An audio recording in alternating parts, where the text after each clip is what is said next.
The motorcycles came to rest just after noon, their engines ticking down into silence like the last notes of some long, hard song. Harlow, North Dakota was a small town that barely earned the name a grain elevator, a diner with a broken sign, two gas stations, and a population that had been shrinking since the 70s.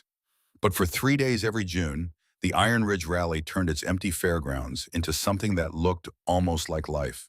Hundreds of bikes, thousands of miles of leather and chrome and road dust. Men who had spent a lifetime earning the freedom to go wherever they wanted gathered together in the one place that felt like home. Cole Hargrove had been coming to this rally for 19 years. He could have organized it in his sleep. The vendor layout, the security rotations, the unspoken rules that kept the peace between clubs, the careful negotiations with the local sheriff that meant everyone got to have a good time without anyone ending up in a cell. He knew all of it. He had built most of it. He was 43 years old and he looked like a man who had seen the worst the world could offer and decided to keep going anyway. 2 tours in Afghanistan before he turned 26. A marriage that had lasted 18 months and ended without children and without much grief on either side. 15 years running Iron Ridge Motorcycle Club through a dozen states, 100 disputes, and more close calls than he could count. His hands were scarred, his face was weathered. He moved through the world with the particular economy of a man who had learned early that hesitation cost lives. He did not believe in signs. He did not believe in fate. He believed in preparation and loyalty, in the kind of brotherhood that gets tested under fire and comes out stronger. He believed in the 41 men who wore the Iron Ridge patch and had proven every single one of them that they would die before they let their brothers down. These were the things that Cole Hargrove trusted. He did not trust much else. That afternoon, he was standing at the edge of the main rally grounds, watching Tommy Briggs argue with a vendor about the placement of a food truck when he heard the sound. Not a crash, not a scream, something quieter than that. Something that cut through the low, constant rumble of 200 idling engines, the way a pin drops into complete silence. A child crying, not the ordinary crying of a tired kid at the end of a long day. Something with terror in it, something raw. Cole had not known he was moving until he was already halfway across the field. She came from the direction of the tree line at the far edge of the grounds. 3 years old, maybe 4, tiny. Her feet were bare and bleeding on the gravel, leaving small pink prints behind her with every step. She was wearing a Spider-Man shirt that had been torn at the collar, and her dark hair was tangled and matted against her face, damp with sweat and tears. Her arms were marked with bruises, not the fresh purple kind, but the old kind, yellow and green and fading, the kind that told you they had been there for weeks. She was running hard for a child her size. Purposeful. Not stumbling blindly in panic, but moving with the particular directedness of someone who has made a decision and is carrying it out. She crossed the outer ring of bikes, dodged around a group of men who reached out to stop her, and came straight at Cole. Not at the nearest adult, not at the safest looking person. At him.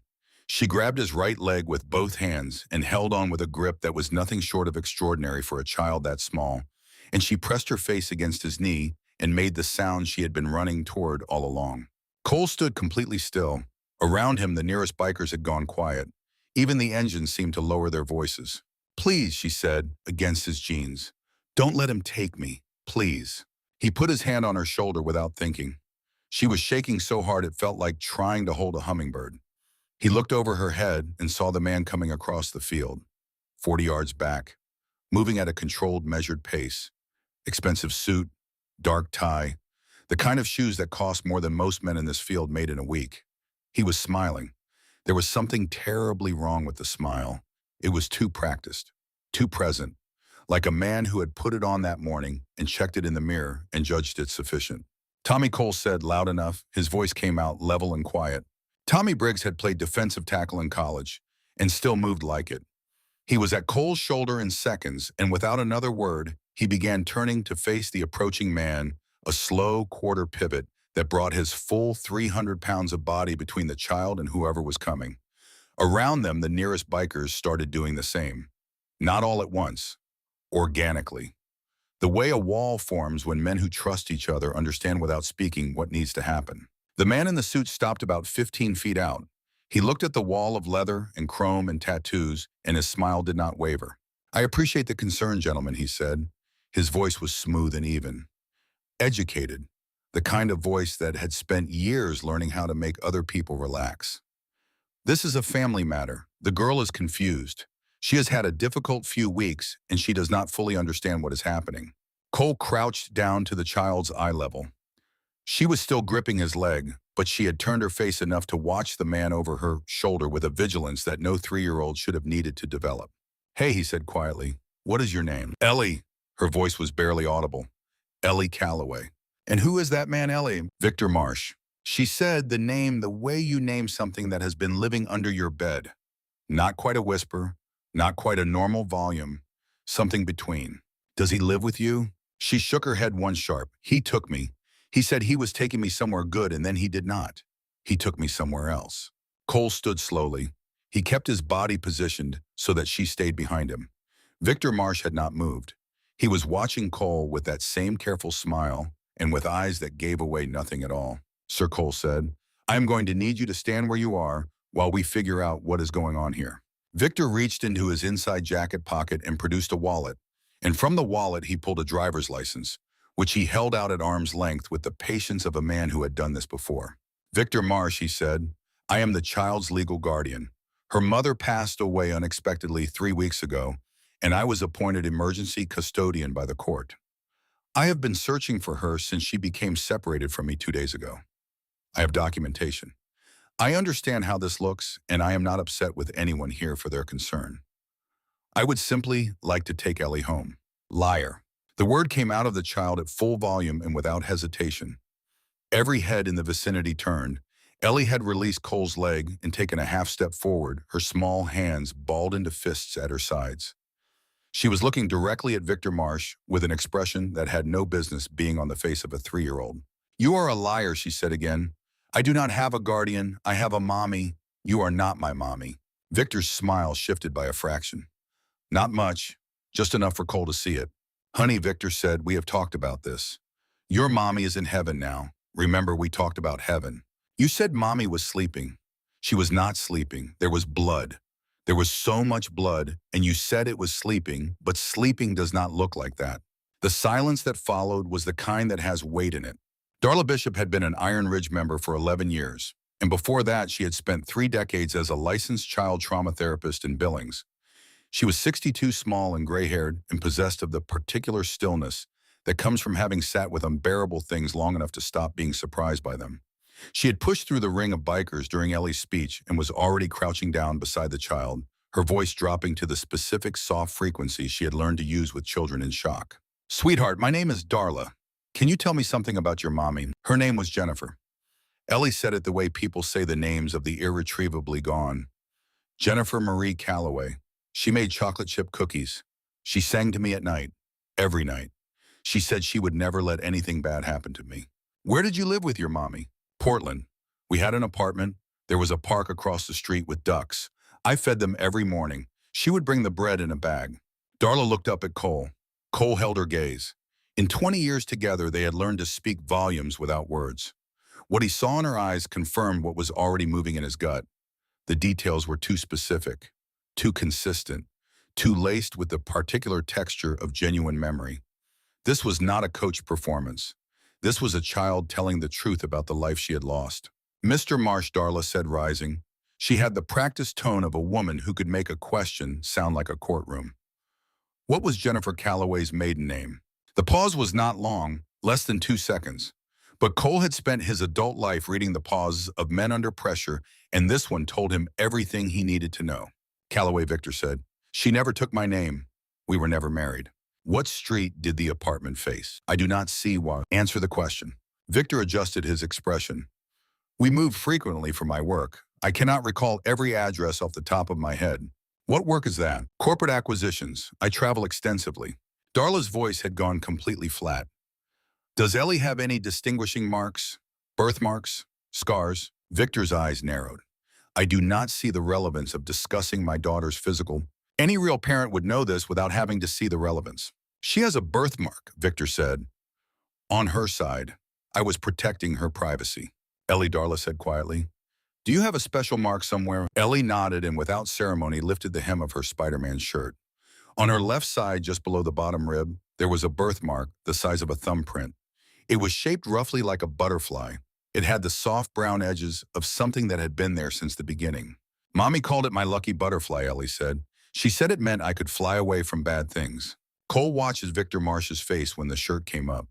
He was watching for it. He saw it. The eyes widened by a fraction. Not the softening of recognition, the sharpening of surprise. The man had not known about the birthmark. Cole was certain of it the way he was certain about very few things. He turned away and raised his voice. Preacher. Randall Booker went by preacher for reasons that were no longer relevant since he had not set foot in a church in 30 years. But he had a gift for finding things in places that did not want to be found. He was a thin man in his mid-50s with reading glasses perpetually pushed up on his forehead and a laptop bag that went everywhere he did. I need you to search something, Cole said. Portland, Oregon, missing child. The mother's name is Jennifer Marie Calloway. Any reports in the last 3 to 4 weeks? Preacher was already moving toward the clubhouse. Victor's composure had developed a new quality. It was still intact. It was the composure of a man performing composure rather than simply possessing it. What you are doing is illegal, he said, detaining me, refusing to return a child who is in my legal custody. I will involve law enforcement if this continues. Please do, Cole said. We will all wait right here. The local sheriff happens to be my brother-in-law, Tommy offered pleasantly from somewhere behind Cole's left shoulder. You are welcome to call him. Victor said nothing. His jaw moved once, a small, controlled motion, and then went still. 4 minutes passed. The rally had not resumed. 200 men and women who had come to Harlow for a good time were standing in a loose ring around a scene that none of them had expected, and not one of them was leaving. Ellie had moved back against Cole's leg, not holding on now, but close enough to feel him. She was watching Victor with the focused attention of an animal that has learned the specific sound danger makes. Then Preacher came back out of the clubhouse. He was walking faster than usual. His face had the color of old paper. Cole, he said, you need to see this. The laptop screen showed a news article from the Portland Tribune dated 19 days prior. The headline was 4 words, woman found dead, toddler missing. Below the headline, the story began. Jennifer Calloway, 28, was discovered by a neighbor in her northeast Portland apartment on the morning of March 5th. The cause of death has not been publicly confirmed pending investigation. Her 3-year-old daughter, Ellie Calloway, is missing, and the Portland Police Department is requesting anyone with information to contact Detective There was a photograph. Jennifer Calloway was a dark-haired woman with a wide smile and crow's feet at the corners of her eyes from laughing. She was holding a small girl with her arms wrapped fully around her, the way you hold things you refuse to let go of. The little girl had a Spider-Man shirt. The silence lasted a long time. Cole looked up from the screen and found Victor Marsh's face.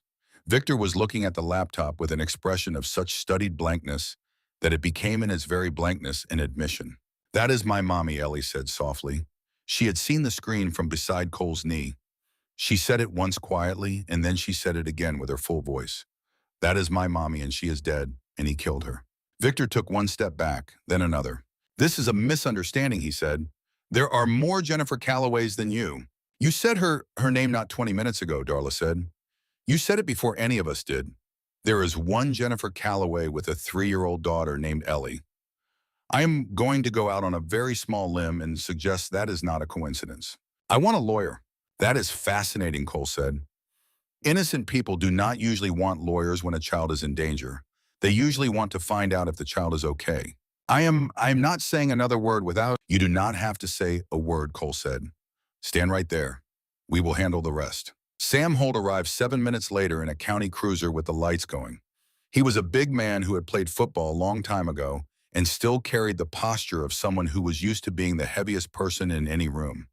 He pulled up to the edge of the rally grounds and stepped out and took one long look at the assembled scene, the bikers forming their perimeter, the child standing close to Cole's leg, the man in the expensive suit who was staring at the middle distance with an expression like a man reading something he does not want to read, and his hand dropped to his weapon without conscious thought.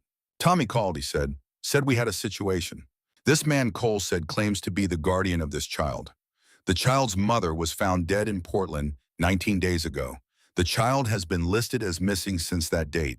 The man did not know about a birthmark his supposed daughter has had since birth, and he asked for a lawyer the moment we started asking questions. Holt's jaw set. Mr. Marsh, Hands where I can see them. Victor raised his hand slowly. His composure was still present, but it was thinner now, like ice in March. You are harassing an innocent man. I have documentation proving. We will look at every document you have, Holt said.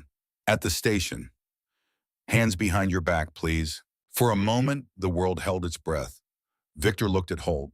He looked at Cole. He looked at Ellie, who was looking back at him with that unnerving, focused gaze.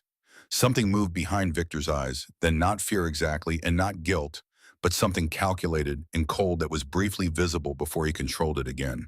He moved, not toward Holt, sideways fast toward the outer edge of the rally grounds. He made it approximately 12 feet before Preacher's bike rolled forward from where it was standing and blocked his path, and he corrected left and went directly into Tommy Briggs's arms. Tommy lifted him off the ground without apparent effort, his feet dangling, and held him there with the detached professionalism of a man performing a routine task. Drop something, Tommy said pleasantly. Holt had the handcuffs out before Victor's feet were back on the ground. Victor Marsh, you are being detained for questioning in connection with the disappearance of Ellie Calloway. You have the right to remain silent. Anything you say can and will be used against you in a court of law. Victor's composure cracked then all the way through like a plate hitting a stone floor. What came out from underneath was not what any of them expected. Not panic, not anger. Something else. Something that started quiet and got louder as Holt finished the Miranda and the deputy who had pulled him behind him started walking Victor to the cruiser. You do not understand what I have built, Victor said. His voice had a quality to it now, like a man explaining something to people he considered incapable of understanding. You are calling it something it is not. I chose her. I studied her. I spent months learning everything about her before I chose her. You cannot call that harm. That is more attention than most children ever receive in their lives. Cole said nothing. He waited. She was number 7, Victor said. 7 is significant. Are you going to ask me about the others? They always ask about the others eventually. The word others landed in the crowd like something dropped from a height. Holt's hand tightened on Victor's arm. How many others? Victor seemed to arrive at the edge of a thought and then stepped back from it deliberately. His mouth closed. His composure reassembled itself slower this time, like a wall being rebuilt from rubble. My lawyer, he said. That is all I am going to say. They put him in the cruiser. The door closed, and in the silence that followed, everyone who had heard the word others was doing the same arithmetic. Ellie was sitting on the running board of Tommy's truck, which someone had pulled to the edge of the grounds. She had a blanket around her shoulders and a cup of juice that Darla had produced from somewhere, and she was drinking it in small, careful sips. She was not crying. She had not cried since the first moments. The grief was there, Cole could see it, the way you can see something very heavy pressing down on a structure not built to bear the weight, but she was holding it, containing it, with a discipline that he had no framework to understand in a 3-year-old. He sat down on the running board beside him. The truck metal was warm from the afternoon sun. She looked at him sideways. You stopped him, she said. We stopped him, he said. She considered this. He killed my mommy. I know. She said she would send somebody, Ellie said. When she knew something bad was going to happen, she told me. She said she would send somebody to find me if she could not come herself, and then I ran and I saw all the motorcycles and I knew. Cole felt something turn over in his chest. He did not trust himself to answer that directly. The others he was talking about, Ellie said. The other people, are they like me? We do not know yet, he said, but we are going to find out. There was a pause. She finished her juice. The ice had melted and the liquid was pale and thin. I remember a house, she said, before he brought me here. It was big and empty and it smelled wrong. Dusty and something else. Chemical. There were stairs. Ellie. There was a room with pictures on the walls. Kids. Lots of kids all in their own sections. He said they were his collection. He said I was special. He said I was number 7. She paused. Also, in the car when he was driving me from Portland, he kept talking on his phone, checking the signal. He said something about tracking, about making sure the signal was clean. I did not understand it then, but I remembered the word. Cole looked at Holt, who had come to stand a few feet away and was listening with the particular stillness of a man cataloging information. He said the others were somewhere safe, Ellie continued, somewhere they could not go anywhere. He said they were waiting for him. Holt was already on his radio before the sentence finished. Preacher, Cole said quietly. Get on those databases. Missing children. Portland, Seattle, Denver, Kansas City, Minneapolis. Single mothers' children between 2 and 6 years old. Deaths that looked like accidents or random violence. Unresolved disappearances of the children. Already started, preacher said from somewhere to his right. The laptop screen was glowing in the late afternoon light. Within the hour, the names came back. They came back in the way that terrible things often arrive, not all at once in a form you can reject, but one at a time, each one more real than the last. A girl from Seattle named Mia who had vanished 14 months ago, while her mother was found dead in the circumstances that looked like a robbery but were not. A boy from Denver named Noah missing 11 months. A girl from Kansas City named Sophie 9 months. A girl from Minneapolis named Amy 7 months. A boy of unknown origin named Jack, whose case file crossed 3 databases without a clear origin point. And one more, the youngest, a girl with no confirmed family and no confirmed history, whose case file read like a question no one had bothered to finish asking. Victor had not stopped talking entirely. He had simply redirected. In the back of the cruiser with the deputy at the wheel and Holt on the radio relaying coordinates, he had begun to speak about the property in the way a man speaks about something he is proud of. The farmhouse, the care he had taken, the provisions, the structure, and then he had gone silent again, and the silence was worse than the talking. Holt pulled Coley aside near his cruiser. "We found a property registration," he said, "Rural 40 miles south, LLC Incorporated 6 months ago. We are working on the connection to Marsh, but our tech can track the shell companies." He paused. "I can have a warrant in 3 hours, possibly 4. Cole said nothing. Cole, Holt said carefully, "Do not." "I am not thinking anything," Cole said. "I know exactly what you are thinking." 3 hours, Cole said, "maybe 4. Those kids may not have 3 hours. Cole, if you go in there without living, breathing evidence," Cole said quietly, "does not get thrown out." Holt looked at him for a very long time. Then he looked away. "I am going to step over there," he said, "and make some calls through official channels. I have absolutely no idea what anyone else is doing." He walked away. "Suit up," Cole said. He did not raise his voice. He did not need to. They went south on the highway in the early evening light, 18 bikes in formation. Tommy's truck at the rear with Darla and Ellie inside. Cole had argued about the latter. Ellie had listened to the argument with polite patience and then explained in a tone that was completely calm for a 3-year-old that she was the only person who had been inside the house, that she knew what it smelled like, that she knew where the entrance was, and that if there were children hidden in places that adults might miss, she could hear the kinds of sounds that adults had learned to filter. She would stay in the truck. She had a radio. If Cole needed to know something, she would tell him. He had looked at Darla. Darla had looked back at him. The argument was over. The property was at the end of a dirt road that had not been maintained since before any of them could remember. The farmhouse sat in a cleared acre surrounded by mature cottonwoods that moved in the evening breeze with a sound like whispered consultation. The windows were all boarded. The porch had subsided on one end, so the roof line tilted like a sleeping face. It looked abandoned. It had the look of a place designed to look abandoned. Cole had been in enough forward operating positions to recognize the difference. He held up a fist. The engines went to idle, then off. In the sudden silence, a sound came from beneath the house. Very faint. The direction was uncertain. It was the sound of children crying, and it had been going for a long time. Cole's radio crackled. Tommy's truck had parked 200 yards back at the tree line.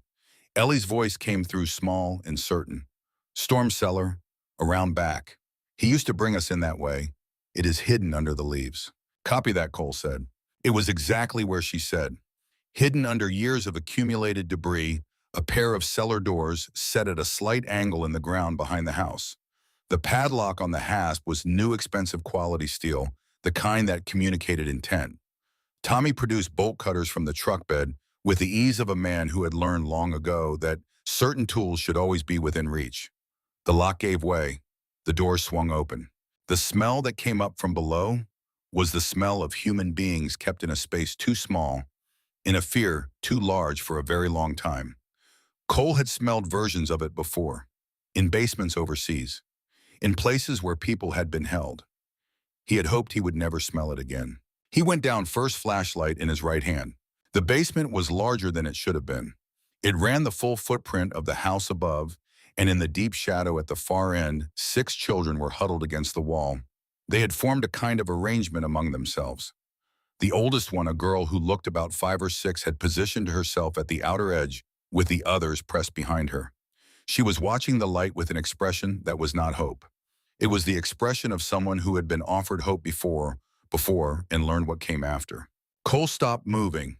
He kept the flashlight angled at the ceiling rather than their faces. His voice came out at the same register he had used with Ellie on the running board of the truck. "My name is Cole," he said. "Nobody here is going to hurt you. We came to take you out of this place." None of them moved.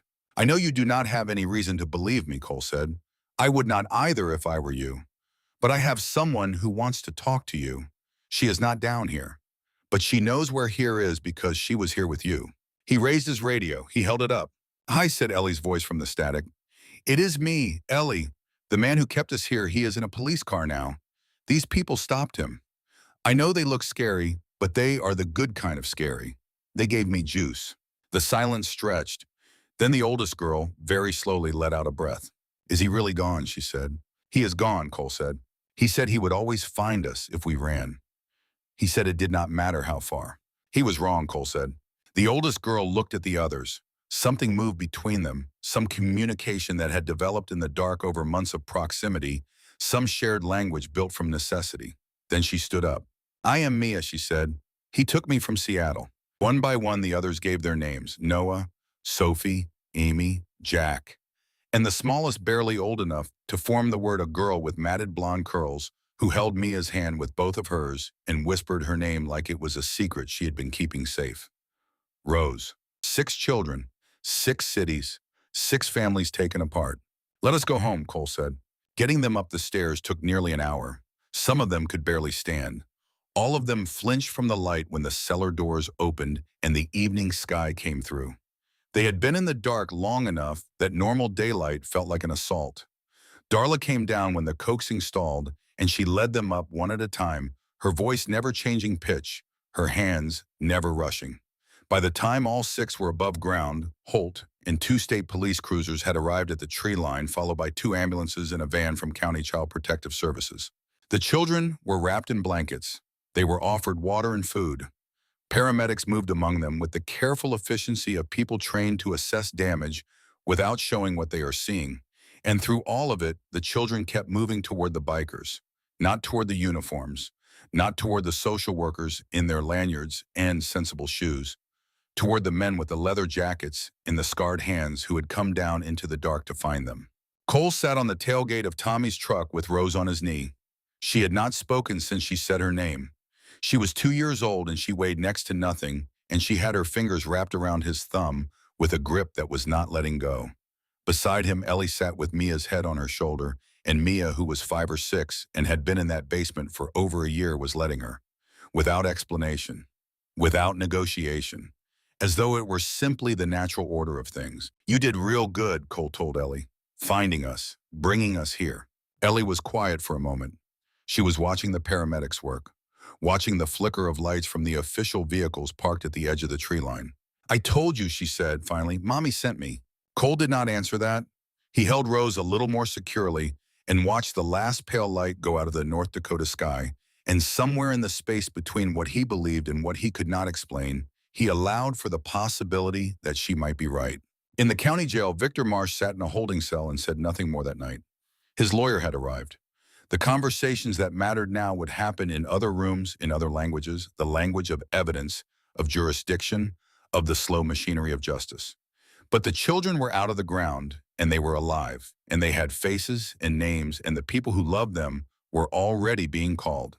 And at the Iron Ridge rally grounds, as the news traveled through the crowd, the way news always travels, in places where people are gathered closely enough to hear each other breathe, the motorcycles stayed where they were. Nobody left. The party that was supposed to happen that night did not happen. Instead, lanterns were lit, food appeared, people sat together in the warm June dark and talked quietly about what had happened and what it meant, and some of them cried without caring who saw, and some of them did not cry, but sat very still with their hands wrapped around their coffee cups like they were holding something they did not want to drop. When Ellie finally fell asleep that night, she was in the club's makeshift bunk room on a cot that was 2 sizes too big for her, with a blanket pulled up to her chin, and a stuffed bear that belonged to a biker named Flint, who had produced it from his saddlebag without explanation.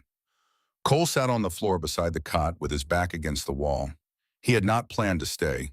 He found he could not leave. After a while, in the deep part of the night when the lanterns were burning low outside and the voices had quieted to murmurs, Ellie's hand came over the edge of the cot and found his shoulder and rested there with the complete, uncalculating trust of a child who has decided where she is safe. Cole Hargrove, who did not believe in signs, sat very still and let her sleep. The morning after the rescue did not feel like a morning after anything good. It felt like the first light of a day that had not yet decided what it was going to be. Cole had slept 3 hours on the floor beside Ellie's cot and woken to the sound of Rose crying in the next room. And by the time he had gotten up and gone to her and brought her back to settle against his shoulder, the rest of the house was stirring and the coffee was already made and nobody was talking about anything except what needed to be done.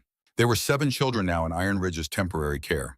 Holt had made the calls, and Darla had leveraged her credentials, and the arrangement was informal and fragile, and everyone knew it would not last beyond a few days, but it was what existed, and so they worked with it. The clubhouse had never been built for children. There were no cribs, no appropriate furniture, no toys, no food that a 2-year-old would recognize as food. By 7 in the morning, 3 bikers had driven to the nearest Walmart 40 minutes away and returned with the back of Tommy's truck loaded in a way that Tommy's truck had never been loaded before. Car seats and toothbrushes in 6 colors, stuffed animals, diapers in 2 sizes, crackers and applesauce, and the kind of cereal that comes in a box with a cartoon on it. Mia watched the unloading from the porch steps with Rose in her lap. Rose had latched onto Mia the way small animals latch onto the first warm thing they find, and Mia bore it with a gravity that was not reluctance but something closer to purpose. Cole brought coffee out and sat on the top step. He did not speak. He had learned already that this girl did not need prompting. "He kept us together," Mia said after a while. "Down there. He would have separated us, but we stopped eating when he tried. All of us at once. Even Rose. She held out until he gave in." Mia looked down at the top of Rose's head. "She is braver than she looks."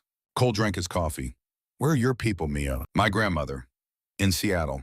She looked up. "Victor told me she did not want me, that she said she could not handle it, that she had told the court I should go somewhere else." Cole said nothing. He lied about everything else, Mia said, in a voice that was working hard at being neutral. "He lied about everything else," Cole confirmed.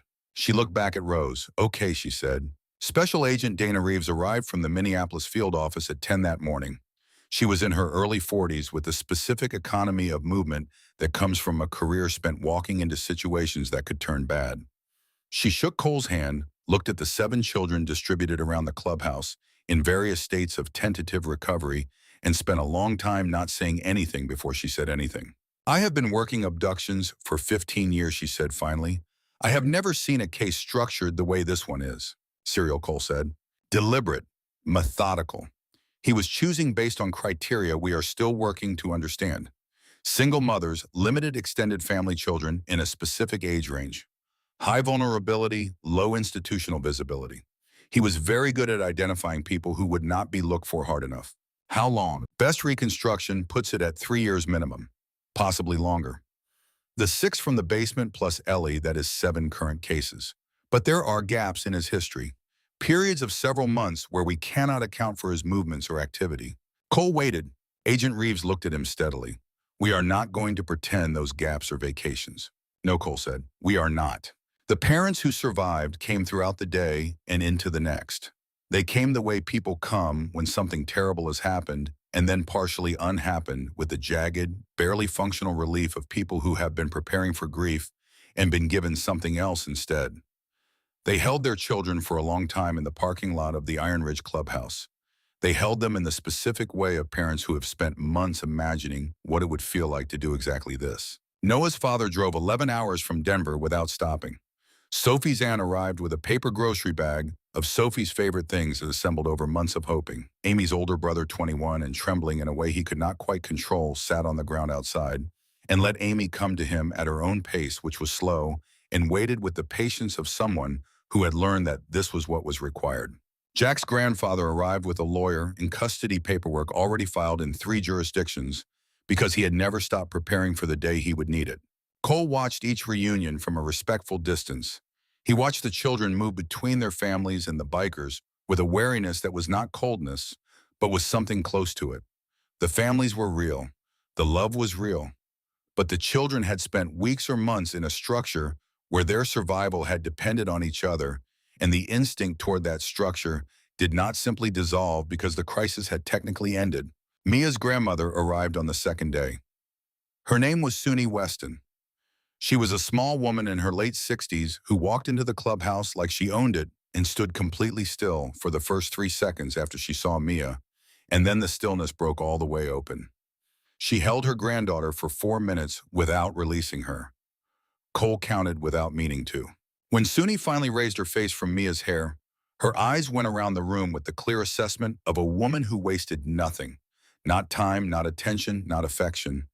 She saw Rose. She saw the way Mia had automatically moved so that Rose was included in the perimeter of her arms. She looked at Cole. "How much does an apartment cost in this town?" she said. "Beg your pardon?" "I am not taking Mia away from here. Not yet. Not until those children are settled." She said it with the absolute certainty of someone who had considered and decided. "My Mia has been feeding that baby since before anyone came to find them. You do not just walk a child out of that." "Ma'am," Cole said, "you do not have to." "I know I do not have to." Suni's voice was silk over steel. "Where is the nearest apartment complex?" Tommy made a phone call. By that afternoon, Suni Weston had rented a 3-bedroom unit 2 blocks from the clubhouse and informed 6 social workers that she would be requiring them to update their paperwork. Cole found Darla in the kitchen. She was washing dishes with the focused attention she gave to things she was thinking through. "Rose," he said. She turned off the water. "There is no one coming," he said. "I know. Every database, every cross-reference. Her mother had no family on record. Her father is unknown. She was reported missing by a neighbor who barely knew her name. There is no Suni Weston coming for Rose." Darla dried her hands slowly. "What are you thinking?" Cole was not sure yet.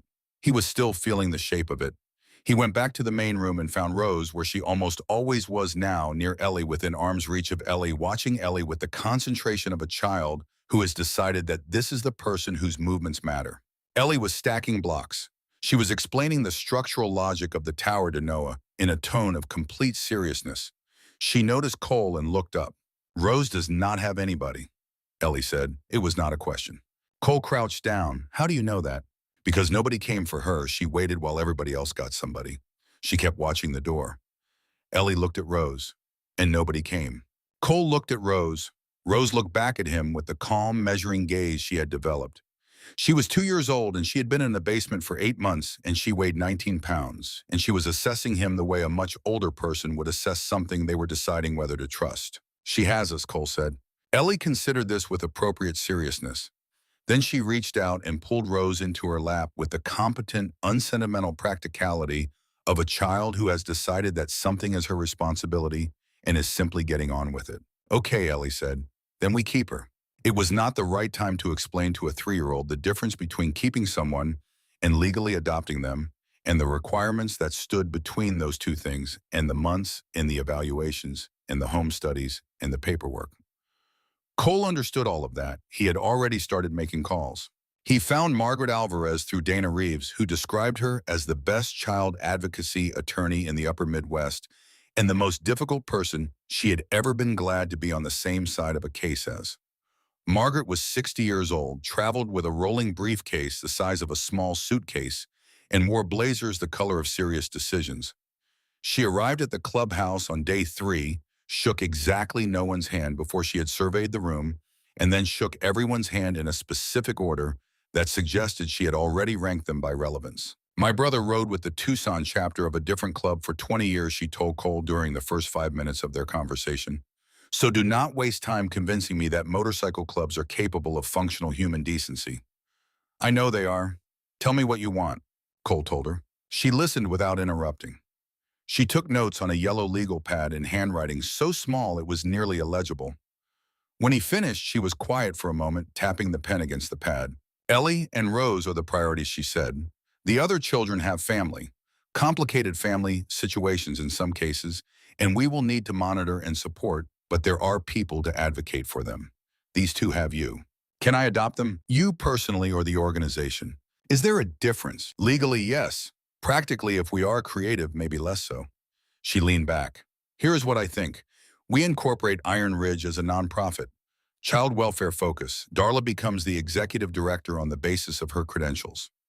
You and the other members serve as mentors and support staff in a documented background-checked capacity. We acquire a property suitable for residential use. Group home licensing is harder to revoke than informal custody arrangements.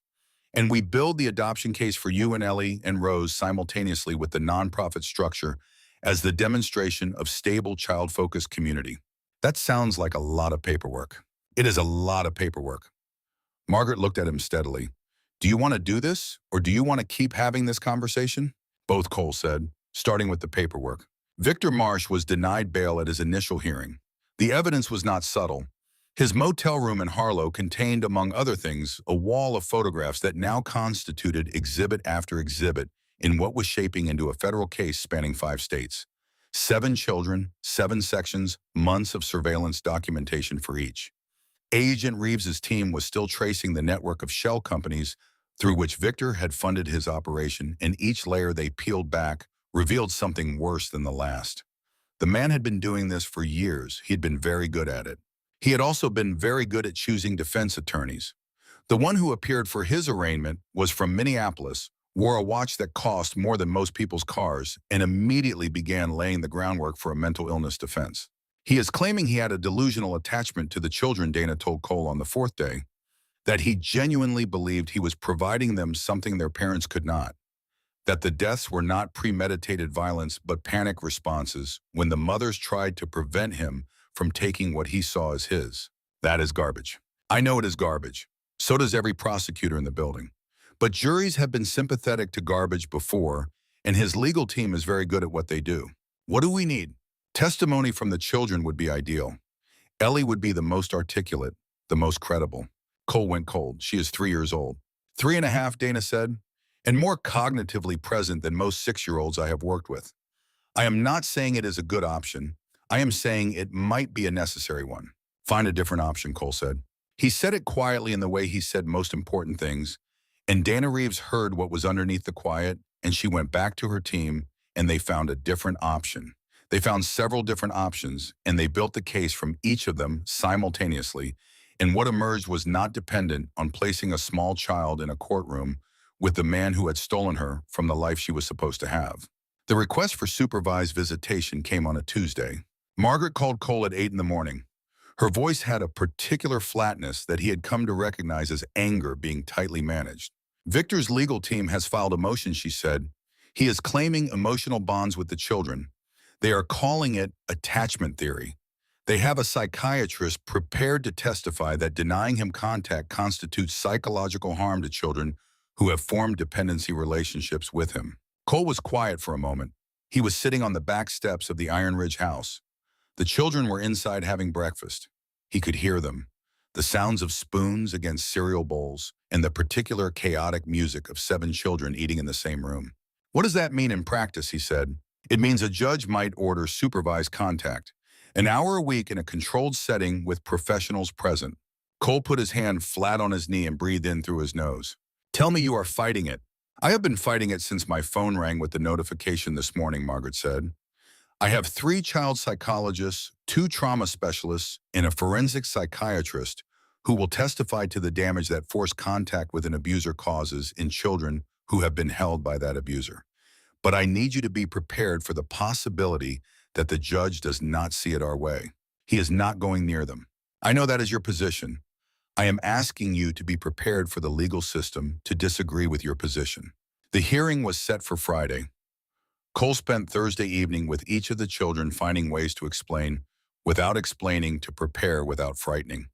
It was an impossible balance, and he was not sure he achieved it with most of them.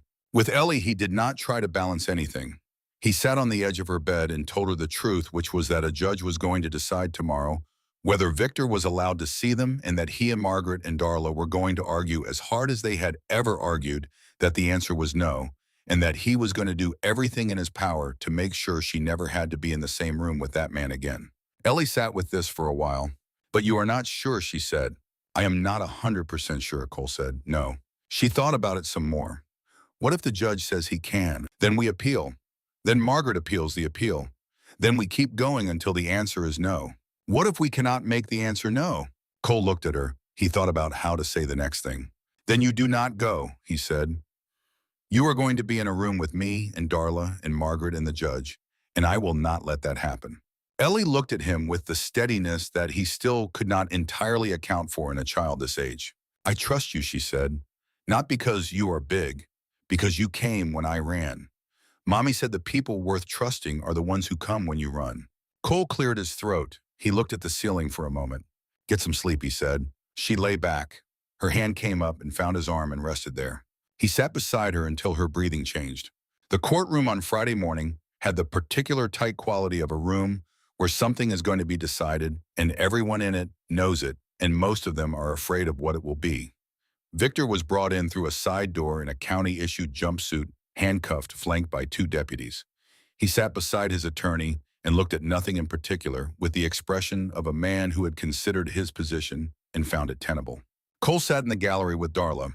The children had been brought in and seated separately with social workers because the motion required that the judge have the opportunity to observe the children's responses. Dana Reeves was present. Margaret was at the plaintiff's table in a blazer the color of a closing argument. The judge was Patricia Holloway. She was 58 and had been on the bench for 16 years and had the reputation of someone who read every word of every brief before she walked into a courtroom. For 30 minutes, attorneys argued. The defense presented its psychiatrist, a careful man who spoke in the measured language of clinical objectivity and managed to make a predator's fixation on stolen children sound almost like a phenomenon requiring compassion. Margaret presented her experts one after another, and each of them said the same thing in different ways. Forced contact between a traumatized child and the person who traumatized them is not a therapeutic intervention. It is re-traumatization with a court order attached. Judge Holloway listened. She made notes. She asked questions that were precise and that cut through what was being said to what was actually being meant. And then, without warning, Rose screamed. She had been sitting 3 rows back with a social worker who had her on her lap. She had been, by the account of everyone who saw it, completely settled, looking at a picture book with the particular concentration she brought to most tasks. And then she looked up and across the room. Through the gap between 2 rows of benches, she saw Victor Marsh in his jumpsuit, and the sound that came out of her was not the sound of a frightened toddler. It was the sound of something cellular and absolute, the body's own alarm system operating below the level of thought. The social worker swept hers up and was out the door before the sound finished echoing.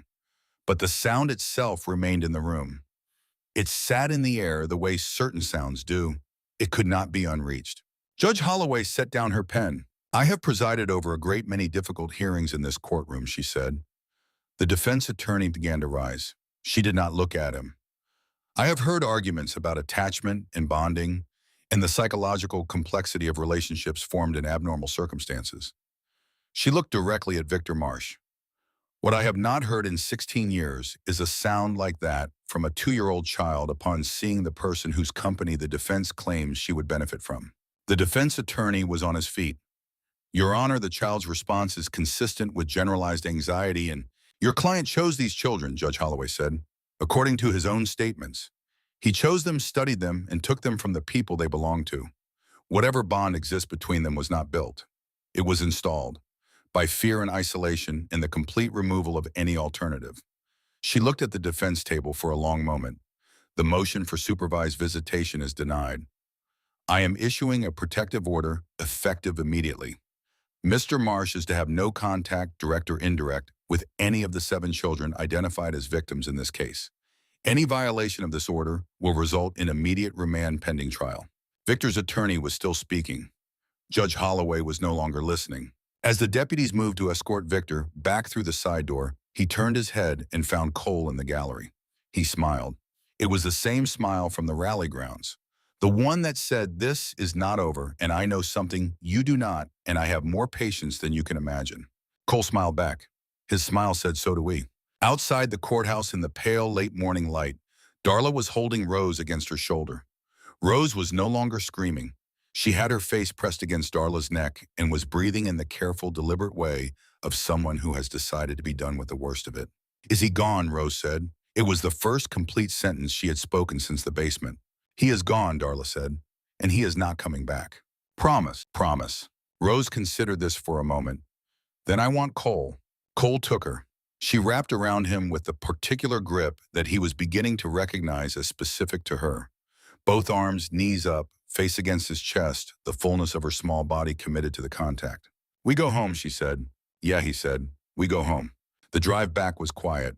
The victory should have felt cleaner than it did. They had protected the children from forced contact with the man who had stolen them. The judge had understood. The system had functioned the way it was supposed to function, which was not something Cole had been prepared to trust and had been glad to be wrong about. But Victor was still awaiting trial, still in the machinery of a process that moved slowly and could be moved in unexpected directions by the right amount of money and the right attorney. And Cole kept thinking about that smile. Ellie was sitting beside him in the back seat. She had been watching him for several miles. You are still worried, she said. A little. About Victor, about what comes next. He cannot get to us, though, the judge said. Judges can say things, Cole said, and then other things can happen. So we are careful. Yeah, we are careful. Ellie leaned back in her seat and looked out the window at the flat land going past. We are also brave, she said. We already proved that part. Cole looked at her in the reflection of the window. She was watching the fields scroll by with an expression that was not quite peace, but was something in the direction of it. Something chosen rather than simply arrived at. Yeah, he said. We already proved that part. The Iron Ridge house was full that evening in a way that it had only recently begun to be full, not just with people, but with the particular dense noise of a place where children live. Arguments over the television. Negotiations over the last of the good cereal. Rose refusing to go to sleep and Ellie refusing to go to sleep until Rose did, and both of them regarding this as a reasonable position that the adults should simply accept. Maya, who had started spending most nights at the house, even when her grandmother gently suggested she did not have to, was teaching Jack a card game she had invented in the basement during the worst months, with rules she had worked out to keep them occupied and variations she had developed to make it last longer. Cole stood in the doorway of the main room and watched it and felt the thing in his chest that had cracked open the night Ellie put her head against his knee and refused to let go. It was still open. He had stopped expecting it to close. He did not hear Tommy come up beside him until the man spoke. Margaret called, Tommy said, about the incorporation paperwork. Cole nodded. She says she can have the nonprofit status provisional approval in 6 weeks. The house is already in escrow. Darla's credentials check out for the directorship. The background checks on the active members are going to take another 2 weeks. What about the adoption applications? Tommy was quiet for a moment. He has filed an objection, he said. Victor's attorney, claiming that Cole's prior history, the club, the record 2 misdemeanors in the 90s makes him an unsuitable candidate. Cole looked at the room full of children. Rose had given up on refusing to sleep and was now asleep in Ellie's lap, which Ellie was accepting with the composure of someone who had simply decided this was her life now. Margaret already has counter filings ready, Tommy said. She says to tell you the objection is a delaying tactic, not a blocking one. She has dealt with worse. Cole nodded again. She also says to tell you that 2 misdemeanors in the 90s in a motorcycle club membership is approximately the least disqualifying thing she has ever had to argue around. Cole almost smiled. The phone call came 11 days later, at 4 in the morning. Cole was asleep in the downstairs bedroom he had taken to sleeping in since it was closest to where the younger children slept. He was awake before the second ring. Sam Holt's voice had the quality of a man delivering news he had not wanted to be in possession of. Victor posted bail 2 hours ago, Holt said. $2 million cash equivalent through a series of accounts we are still trying to trace. We were not notified immediately because of a procedural gap between county and state systems. I found out 40 minutes ago. Cole was sitting up. Where is he? Unknown. He walked out of county lockup and there has been no contact since. We have alerts with every transportation hub in the state. He is not going to a transportation hub, Cole said. No, Holt said. Probably not. Cole was already in the hallway. He went to Tommy's door and knocked once hard. Then he went to Darla's. Then he went to check the locks on every exterior door and window in sequence, starting with the ground floor and working up with the methodical focus of someone running a procedure. They have practiced enough that it does not require thought. By 5 in the morning, everyone who needed to know knew, and the house had rearranged itself around the information in the particular way of people who have been through enough that fear does not surprise them, even if it still costs something. Ellie came downstairs at 6 and looked at the bikers at every window and door and said without preamble, "He is out." Cole made coffee. "Yes, he is coming here. He might try." She sat down at the kitchen table. She was wearing socks with foxes on them that Suni Weston had brought from the apartment. She pulled them up carefully around her ankles. "We need to be ready," she said. "We are ready. Not just safe," she said. "Ready, like to do something. Like to stop waiting for him to come to us and make him come to us on our terms instead." Cole looked at her over the rim of his mug. He thought about what Darla had said, which was that Ellie's response pattern was not consistent with a traumatized child waiting to be saved. It was consistent with a child who had been saving herself and others for as long as she could remember, and who did not know how to simply receive protection without also being part of it. He thought about what he was going to say to her. Before he could say it, she said, "I have an idea." Victor called at noon. The number was not in Cole's contacts, but Cole picked up on the first ring because he had been expecting the call. "Hello, Cole." Victor's voice was entirely unchanged from the rally grounds. Smooth, controlled, carrying the particular warmth of a man performing warmth very well. "I thought we should have a conversation." "We have nothing to talk about." "I think we do. You have something that belongs to me. The children. All 7 of them. Though at this point, honestly, Cole, I am a practical man. I am prepared to be practical." His voice shifted by a fraction. "Just Rose. That is all I am asking. She has no family, no established connections beyond the informal bonds of the last few weeks. Give me Rose and I walk away. I mean that. You keep the others. You build your little community. Nobody else gets hurt." Cole looked across the kitchen to where Ellie was sitting at the table listening. She had known he would take the call if it came. She had positioned herself to hear. "No," Cole said. "That is unfortunate." Victor's voice cooled by precisely the amount that felt controlled. "Because Plan B involves considerably more disruption." The line went dead. Cole set the phone down. He looked at Ellie. She was already looking at him. She had heard enough. Her face was doing the thing it did when she was working through a problem that she considered within her capacity to solve, which was most problems. "I told you I had an idea," she said. He pulled out the chair across from her and sat down. "Tell me." She told him. It took about 4 minutes. When she was finished, Cole sat for a moment looking at the table. Then he got up and went to find Tommy, and then he called Margaret, and then he called Dana Reeves. The plan took shape in the way that the best plans do not through brilliance, but through each person contributing the specific thing they were capable of contributing. Dana had the federal resources to set up the perimeter. Holt had the local authority to coordinate the response. Margaret had the legal knowledge to understand exactly what they needed to happen, in what order to make the evidence unimpeachable. Tommy had the physical capability to handle whatever needed to be physically handled. And Darla understood what could and could not be asked of children who had already been through what these children had been through. And Ellie had understood something that the adults were still working their way toward. Victor Marsh had built his operation on predictability, on systems, on the expectation that people would behave in the ways that frightened people behave. He had planned for flight. He had planned for compliance.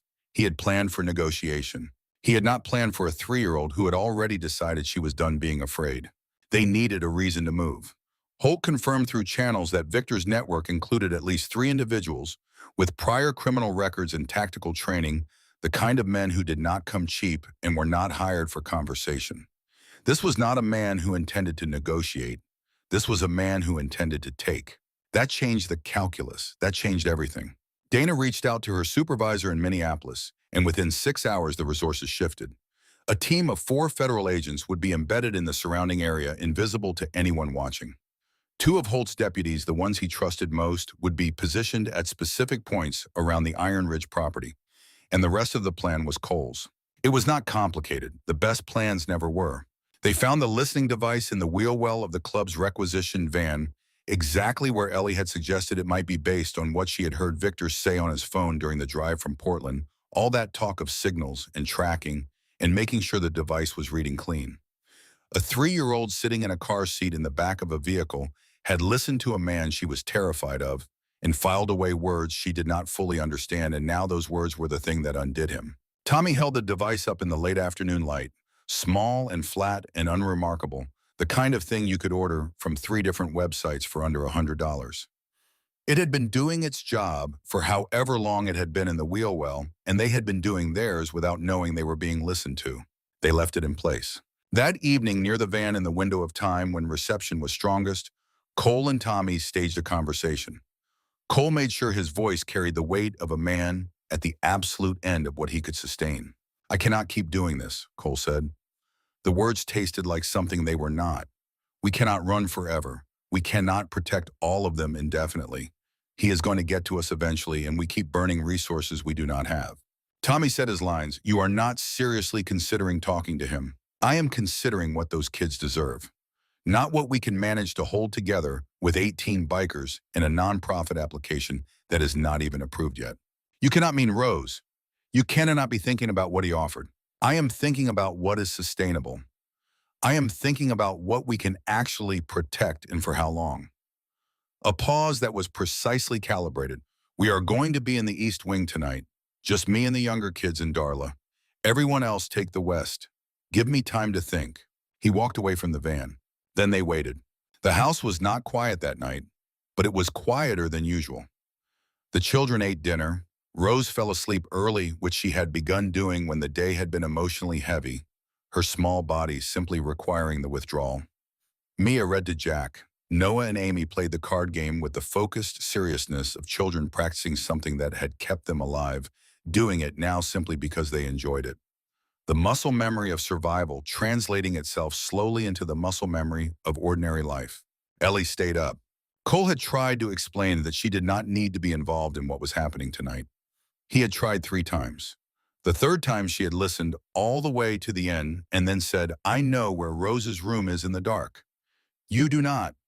I know which floorboards creak. You do not. And if it comes down to it, I know what it sounds like when Victor is about to move, because I heard it in the basement every night for 3 weeks. You have never heard it." Cole had looked at Darla. Darla had looked at him. Neither of them had had an answer for any of that. There was a protocol. Ellie understood the protocol completely and had demonstrated her understanding by repeating it back without error. She would be in the room adjacent to Rose's. She would not move until she heard a specific signal. If Victor appeared before the signal, she was to do one thing and one thing only. She was to stand still and be loud. Those were the words her mother had taught her. Stand still and be loud. She had been practicing for this her entire short life without knowing it. The motion sensors Cole had installed along the house perimeter were linked to a receiver that he carried in his shirt pocket. At 2:17 in the morning, it vibrated 3 times in quick succession, the pattern that meant contact at the basement entry point on the east side of the building. 3 contacts, Cole said quietly to Tommy. 3 people going in low. "Which is not," Victor Tommy said. "No," Cole said, "it is not." He understood in the same moment that Tommy said it. The basement entry was the distraction. Victor had let his people be the noise, the thing that drew everyone's attention downward and inward, while he himself came in through the back of the house, which was the East Wing, which was where Cole had told the listening device the younger children and Darla would be sleeping. Victor had heard the conversation near the van. He had heard every word. He had believed it because he was a man who had spent years watching people behave in predictable ways under pressure and had come to mistake pattern recognition for understanding. He had not understood Ellie. Cole was moving before the thought finished forming. He went through the house at a run, not loudly, not the crashing run of urgency, but the fast, controlled movement of someone who has learned that noise costs lives. Up the stairs, down the hallway, to the room where Rose slept, the small room at the end of the east corridor that Rose had chosen on her first day in the house because it had a window that faced the sunrise, and because she had said in the careful, deliberate way, she said things that mattered, that she wanted to see the light come. He stopped in the doorway. Victor was there. He had come in through the window, which Cole registered in a disconnected, observational way, because the window was on the 2nd floor, and there was a tree close enough outside that the branch could have served as a step for a man who had planned his approach carefully. Victor was wearing dark clothes. He had one hand extended toward the bed where Rose was sleeping, her 17 stuffed animals arranged in their customary formation around her like small sentinels. And between Victor and the bed, standing with her feet shoulder-width apart and both arms extended to her sides, was Ellie. She was in her fox socks and her nightshirt. Her hair was loose. She was 3.5 years old, and she was standing in the dark in front of a man who had murdered at least one person that they knew of, and she was not making a sound. Victor's expression in the dim light that came through the window had resolved into something that Cole had not seen on his face before. Not the calculating patience, not the practiced warmth. Something that looked for the first time like genuine surprise. Like a man who has run a system so many times that he has stopped accounting for variables that do not fit the model. "Move aside, sweetheart," Victor said. His voice was still controlled, still smooth, but something had shifted in the frequency of it. Something that sounded almost like uncertainty, trying to disguise itself as authority. Ellie did not move. Cole was in the doorway. He had made a calculation in the 3 seconds since he had come through the door, and the calculation was this: Victor had not heard him yet. Victor was focused entirely on Ellie. If Cole announced himself now, Victor might move, might grab her, might do something that could not be undone in any amount of time. And Ellie was talking now, her voice low and even, and she was buying seconds the way a person buys seconds who understands exactly what seconds cost. "You cannot have her," Ellie said. "You cannot have any of us." "Ellie," Victor said, "you are a very brave child, but this is not your decision to make." "You said love makes people weak," Ellie said. Her voice did not change pitch. "You told me that in the car when you were driving me away from Portland. You said love is what made my mommy weak. You said it was why things had to happen the way they did." I said, "You were wrong," Ellie said. "Mommy told me something different. She told me love is what makes you stand still when you want to run. She said it is what makes you do the hard thing when the easy thing is right there and you could just take it." She looked at Victor with the steadiness of someone much older than she was. "So I am standing still." And then she raised her voice. Not panicked, not hysterical, clear and full, and directed the way her mother had taught her, the way she had practiced in her mind for every day since Portland, every night in the basement, every quiet moment since the rally, when she had known, with the certainty that children sometimes have about things adults cannot access, that this moment was coming, and she needed to be ready for it. She called Cole's name. She called it once loud, standing straight, with her arms still out and her eyes still on Victor's face. Cole crossed the room. Victor turned, and the surprise that had been on his face became something else. A rapid recalculation. The pivot of a man who has just realized the scenario he prepared for is not the scenario he is in. He was fast. He had planned to be fast. But Cole was already there, already inside the distance where planning matters, and what happened next was not complicated and did not take long. Cole had been in more situations than he could count, where the difference between a good outcome and a bad one was the willingness to commit fully and immediately to a single action. He committed.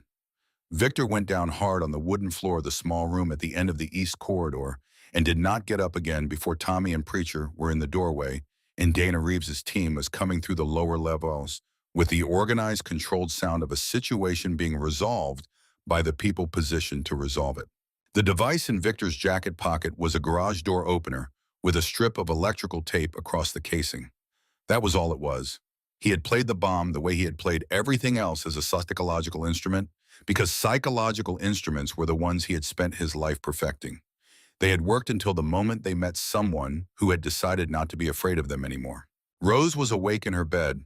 She was sitting up with her blanket pulled to her chin and her eyes very wide, taking in the men in the doorway and the figure on the floor and the sound of running feet from the floors below. She looked at Cole. She looked at Victor, who was face down and not moving. She looked at Ellie, who had come to the side of the bed and was holding out her hand with the matter-of-fact calm of someone completing a task they had set for themselves and were satisfied to see finished. "It is done," Ellie said. "He is not going to come anymore." Rose looked at her for a long moment, the assessing gaze, the measuring look. Then she took Ellie's hand with both of hers and held on. Victor's 3 associates were in custody before daylight. His network of shell companies and hired contacts began unraveling as soon as Dana Reeves's team had his phone and his financial records, each thread pulling another behind it with the satisfying inevitability of a knot coming undone from the right end. The bail bondsman who had facilitated his release was named in a federal complaint by morning. The money trail led back through 6 layers of corporate obscuration to a single set of accounts that Victor had been building for years. His emergency fund, his escape route, his insurance against exactly the kind of situation he had now found himself in without a way out of it. He was transported to a federal detention facility, and his attorney filed motions that went nowhere, and the trial date was set, and the wheels of the machinery that was going to consume the rest of Victor Marsh's life began turning with the slow, grinding certainty of something that cannot be stopped once it has started. Cole stood in the yard behind the Iron Ridge house the morning after and watched the sun come up over the flat North Dakota horizon and felt something that he did not immediately have a word for. It was not relief, though there was relief in it. It was not victory, though there was something of that too. It was more like the particular quality of silence that comes after a very long, very loud thing has finally stopped. The absence of a sound you had stopped noticing because it had been there so long. Ellie found him there a few minutes later. She was wearing the fox socks, and she had Rose on her hip, which was a feat for a 3.5-year-old carrying a 2-year-old, but she had been managing it for weeks now, with the unconscious competence of someone for whom it has simply become normal. Rose wants to see the horses, Ellie said. She means the motorcycles. She calls them horses. Cole looked at Rose. Rose was looking at the bikes lined up along the side of the property with an expression of solemn appreciation. We can do that, Cole said. Ellie set Rose down and took her hand, and they walked toward the bikes, and Cole followed them, and the morning was very clear and very still, and the world seemed for this one moment to contain nothing that needed to be defended against. The trial took 9 months. Margaret Alvarez was present for every hour of it, and she was exactly as formidable as Dana Reeves had described, and the defense's psychiatric arguments dissolved in the presence of the evidence that had been assembled across 5 states and 3 years of reconstructed history. Victor's team put forward their best case, which was built on the premise that their client's obsessive attachment to children constituted a mental illness rather than a criminal enterprise. And Margaret spent 12 days methodically dismantling that premise using Victor's own meticulous documentation against him.